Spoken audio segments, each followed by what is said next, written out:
रामनगर गांव में गोपाल नाम का एक आदमी गन्ने का जूस बनाकर बेचता था। उसके घर में उसकी पत्नी रमा रहती थी, जो घर संभालती थी। गन्ने का जूस बेचकर गोपाल की थोड़ी कमाई हो जाती थी, जिससे उनकी रोजी रोटी का गुजारा चल जाता था। उसी गांव के पास एक जंगल था, जिसमें एक हथिनी रहती थी, जो कि गर्भवती थी। वो हथिनी शिव जी की बहुत बड़ी भक्त थी। एक रोज जब वो जंगल में घूम रही थी, तो उसकी नजर जंगल में पड़ी शिव जी की मूर्ति पर गई। अरे, ना जाने कौन ये शिव जी की मूर्ति को यहाँ छोड़कर चला गया है। वो उस शिव जी की मूर्ति को पीपल के पेड़ के नीचे रख देती है, फिर पास की नदी से अपनी सूंड में जल भरकर उनका जलाभिषेक करती है। उधर कैलाश में बैठे शिव जी पर पानी की बौछार होने लगती है, तो वो मंद ही मंद मुस्कुराते हैं। इसी तरह हथिनी अब हर रोज शिव जी का जलाभिषेक करती है और जंगल से फूल तोड़कर उन्हें लाकर शिव जी पर चढ़ाती है। ये उसका अब रोज का नियम था। एक रोज गर्भवती हथिनी भूख की तलाश में जंगल से निकलकर उस गांव में आ जाती है और सारा दिन इधर उधर भटकने के बाद वो गोपाल की दुकान पर पहुंचती है, तो वो मन ही मन सोचती है, मुझे बहुत भूख लगी है। मेरे पेट में मेरा बच्चा भी भूख के मारे तड़प रहा है। अगर मुझे ये गन्ने खाने को मिल जाए तो कितना अच्छा होगा। हे भोलेनाथ, मेरी मदद करो। तभी गोपाल की नजर उस पर पड़ती है। उस हथिनी की आंखों में आंसू होते हैं। अरे, ये हथिनी ऐसे क्यों देख रही है और इसकी आंखों में ये आंसू? इसे देखकर तो लगता है कि ये पेट से है और शायद इसे भूख भी लगी है। गोपाल उस हथिनी को कुछ गन्ने खिला देता है और सहलाते हुए कहता है, पेट भर के खा ले, और चाहिए होंगे तो बताना। अब तो खुश है ना? हे भोलेनाथ, मेरी और मेरे बच्चे की भूख मिटाने के लिए आपका बहुत बहुत धन्यवाद, और इस आदमी का भी बहुत बहुत शुक्रिया। इतना कहकर हथिनी वहां से चली जाती है। फिर अगले दिन हथिनी फिर से गोपाल की दुकान पर जाती है और गन्ने खाती है। कुछ दिनों तक ये सिलसिला चलता रहा, लेकिन एक रोज हथिनी जब गोपाल की दुकान में नहीं आती, तो गोपाल का मन उदास हो जाता है। वो सारा दिन हथिनी का इंतजार करता है, लेकिन वो नहीं आती। फिर शाम को अपनी दुकान बंद करके गोपाल घर की ओर चला जाता है। जब वो अपने घर पहुंचता है, तो उसके घर के बाहर वो हथिनी बैठी हुई होती है। उसके पैर में चोट लगी होती है। अरे, तुम्हारे पैर में ये चोट कैसे आई? इसमें से तो खून भी निकल रहा है। ठहरो, मैं अभी पट्टी किए देता हूँ। गोपाल उसके पैर में पट्टी बांध देता है, फिर अपनी पत्नी से कहकर कुछ रोटी बनाकर उसे खाने को देता है। आज तो मैं मरते मरते बच गई। अगर जरा सी और देर होती तो आज तो उस ट्रक के नीचे आकर मैं मर ही जाती। गोपाल और उसकी पत्नी उसे खूब प्यार करते हैं। ऐसे ही कुछ दिन बीत गए। एक रोज जब हथिनी गोपाल की गन्ने की दुकान के बाहर गन्ने खा रही होती है, तो गोपाल की दुकान पर पानी खत्म हो जाता है। वो हथिनी से कहता है, देखो, तुम सावधानी से यहीं रुको और मेरी दुकान का ध्यान रखना। पानी खत्म हो गया है, मैं लेकर आता हूँ। अच्छा। कुछ देर बाद जब गोपाल लौटता है, तो देखता है कि उसकी दुकान के बाहर भीड़ लगी होती है। वो घबरा जाता है। हे प्रभु, कहीं मेरी उस हथिनी को कुछ हो तो नहीं गया? वो डरता हुआ दुकान की ओर भागता है और फिर वहाँ का नजारा देख दंग रह जाता है।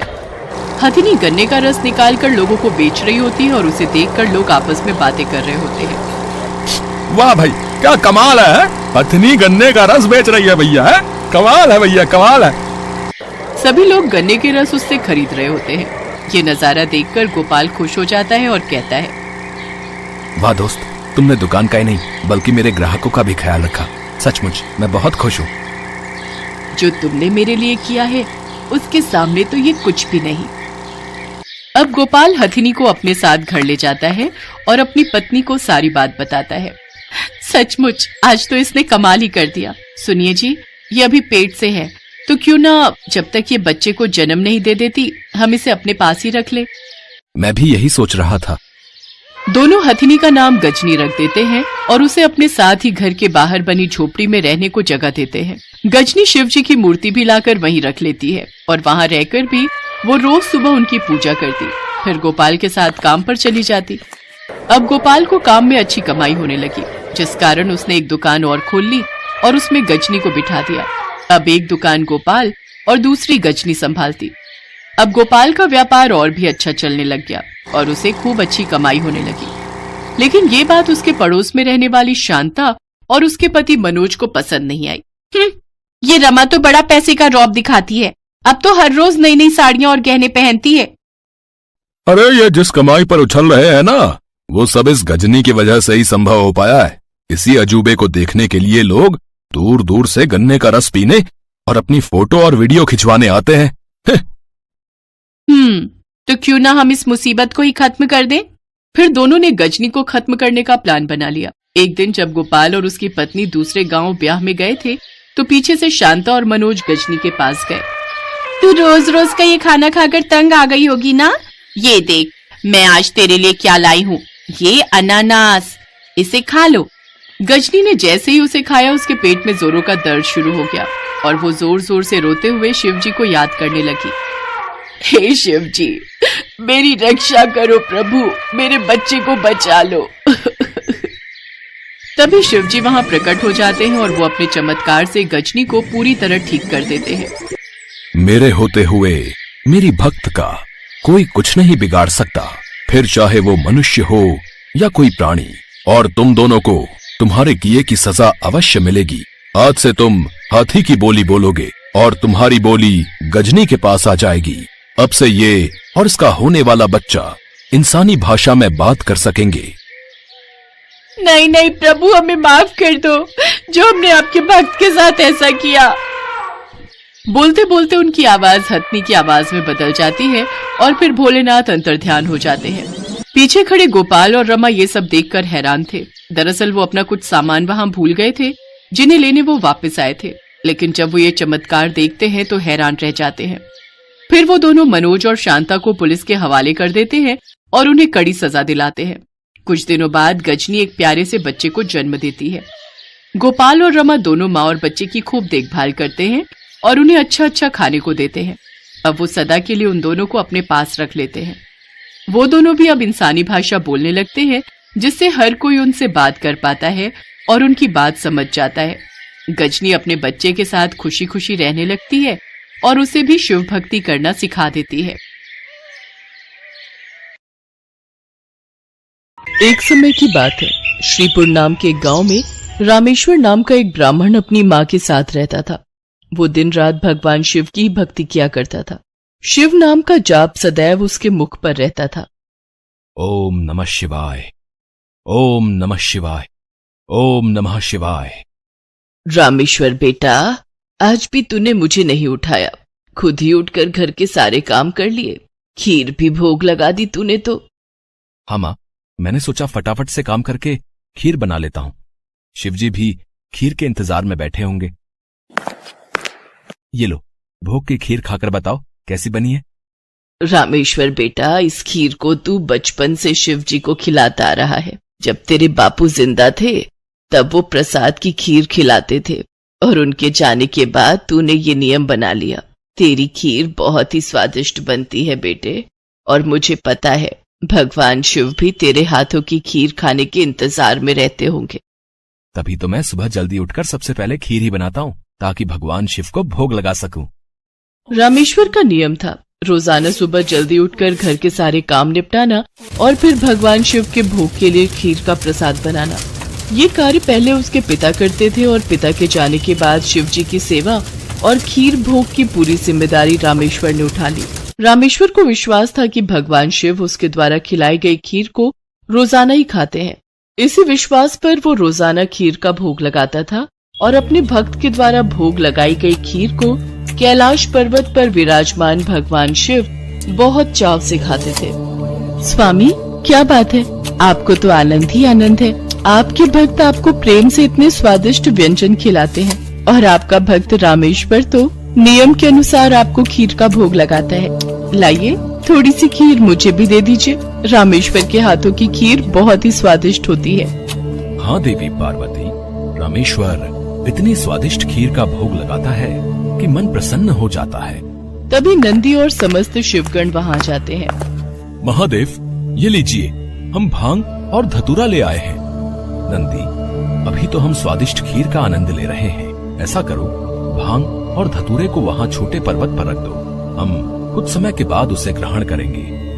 अरे नंदी महादेव तो हमारी ओर देख तक नहीं रहे, उनका सारा ध्यान तो रामेश्वर की बनाई हुई खीर पर है। ऐसे कब तक चलेगा नंदी? हाँ, मैं भी यही देख रहा हूँ। इतने प्रेम से हम भांग और धतूरा पीस कर लाए और महादेव ने हमें इसे रखने के लिए बोल दिया?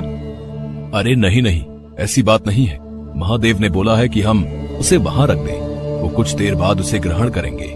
महादेव रोजाना रामेश्वर की भोग लगाई हुई खीर को बहुत चाव से खाते हैं।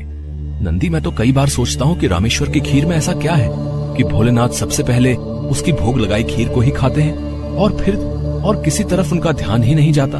तभी तो हम भांग धतूरा लेकर आए और उन्होंने बिना देखे ही इसे रखने के लिए बोल दिया। हाँ, कह तो तुम ठीक रहे हो भैरव। महादेव को भांग धतूरा इतना प्रिय है, पर रामेश्वर की खीर से ज्यादा उन्हें इस समय कुछ भी प्रिय नहीं लग रहा। तो क्या किया जाए नंदी कि महादेव का ध्यान अपने भक्त रामेश्वर से हटकर हमारी ओर आ जाए? एक रास्ता है। नंदी ने सभी गणों के कान में कुछ कहा। उसके पश्चात सभी गण पृथ्वी लोक पर आ गए और सबने ब्राह्मण रूप ले लिया और सब लोग रामेश्वर के पास पहुँचे। रामेश्वर शिव जी को खीर का भोग लगाने के लिए बाजार से सामान खरीद रहा था। ब्राह्मण वेश में नंदी ने रामेश्वर से कहा, रामेश्वर, तुम हमें नहीं जानते, पर हम तुम्हें बहुत अच्छे से जानते हैं। तुम भगवान शिव के भक्त हो और रोजाना उन्हें खीर का भोग लगाते हो। हाँ ब्राह्मण देव, आप तो सब कुछ जानते हैं। हाँ रामेश्वर, हम सब जानते हैं, इसीलिए तो हम तुम्हारे पास आए हैं। हमें पता है कि तुम महादेव के परम भक्त हो, पर तुम्हें पता है महादेव अब रोजाना खीर खाकर ऊब गए हैं, इसलिए अब तुम कुछ दिनों के लिए खीर का भोग रोक दो। तुम एक काम क्यों नहीं करते? तुम महादेव को सप्ताह में एक दिन खीर का भोग लगाया करो, जिससे महादेव को और अधिक स्वाद आएगा। अब महादेव को इतने सारे भक्त पूजते हैं, महादेव भी तो इतने सारे भक्तों के द्वारा दिए भोग को ग्रहण करते हैं। उनका पेट बहुत भर जाता है। अगर तुम उनको सप्ताह में एक दिन खीर का भोग लगाओगे तो उन्हें तुम्हारी खीर का इंतजार रहेगा और वो और अधिक आनंद से खीर खाएंगे। क्यों, हम सही कह रहे हैं ना? ये तो आप ठीक कह रहे हैं ब्राह्मण देव। इस विषय में तो मैंने कभी सोचा ही नहीं। अब मैं एक काम करता हूँ, मैं सप्ताह में एक दिन ही भगवान को खीर का भोग लगाया करूंगा, ताकि वो और भी भक्तों का प्रसाद ग्रहण कर सकें और फिर उन्हें मेरी खीर का बेसब्री से इंतजार रहे। भोला भाला रामेश्वर शिवगणों की बातों में आ गया। शिवगण खुशी खुशी कैलाश वापस लौट आए। अब शिव जी रोजाना रामेश्वर की खीर का इंतजार करने लगे कि कब रामेश्वर उन्हें भोग लगाए और कब वो खीर का भोग खाए। पर कुछ दिनों तक रामेश्वर ने खीर का भोग बनाया ही नहीं, तो शिव जी को खीर कहाँ से मिलती? अब सप्ताह में एक दिन रामेश्वर ने खीर का भोग लगा दिया तो शिव जी ने खीर खा ली। फिर उसके बाद कुछ दिन और खीर नहीं मिली तो भगवान शिव सोच में पड़ गए। उन्होंने अपने नेत्र बंद किए और उन्हें सारी सच्चाई पता लग गई और भगवान शिव को गुस्सा आ गया। शिव जी को गुस्से में आया देख सभी गण उनके समक्ष हाथ जोड़कर खड़े हो गए। नंदी, श्रृंगी, वीरभद्र, भैरव, तुम सभी गण जानते भी हो कि तुमने क्या किया है। मेरे भक्त रामेश्वर के द्वारा भोग में अर्पित की गई खीर मुझे कितनी प्रिय है और तुमने उसे खीर का भोग रोजाना लगाने के लिए मना कर दिया। महादेव, हमें क्षमा कर दीजिए, हमसे भूल हो गई। महादेव, जब हम आपको खीर खाता हुआ देखते थे तो हम यही सोचते थे कि आप हमारी ओर ध्यान नहीं दे रहे हैं। अच्छा, तो ये कारण है, पर तुम सब ये नहीं जानते कि मेरा प्रेम अपने सभी भक्तों पर एक समान है। मैं भला तुम्हें कैसे भूल सकता हूँ? तुम तो मेरे हृदय में वास करते हो। तुम सब तो मेरी ही शक्तियों द्वारा उत्पन्न हुए हो। संसार में मेरा प्रत्येक भक्त मुझे एक समान प्रिय है और प्रत्येक भक्त के हृदय में मैं ही विद्यमान हूँ। इसलिए मेरा प्रेम कभी भी कम या ज्यादा नहीं हो सकता। माता पिता के लिए तो उनके सभी बच्चों में प्रेम एक समान होता है, फिर तुम ये भूल कैसे सकते हो? भगवान शिव की बातें सुनकर सभी शिवगण समझ गए कि उन्होंने कितनी बड़ी भूल कर दी। सचमुच महादेव का प्रेम तो अपने सभी भक्तों के लिए एक समान रहता है। इसके बाद सभी शिवगण फिर से एक बार रामेश्वर के पास गए। रामेश्वर, हमें भगवान शिव का संदेशा आया है।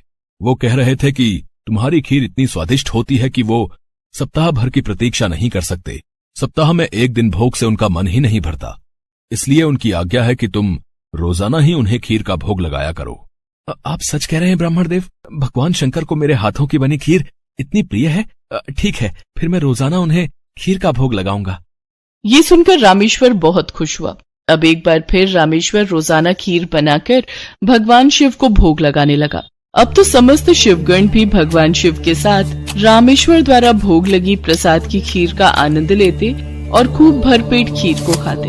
भगवान शिव और देवी पार्वती दोनों सभी गणों को इस प्रकार खीर खाता देख मंद मंद मुस्कुराने लगे। भगवान शिव ने अपने परम भक्त रामेश्वर को सभी सुख सुविधाओं से पूर्ण रखा उसके जीवन में कभी भी कोई कठिनाई नहीं आई। रामेश्वर का विवाह एक बहुत ही सुशील कन्या के साथ हुआ।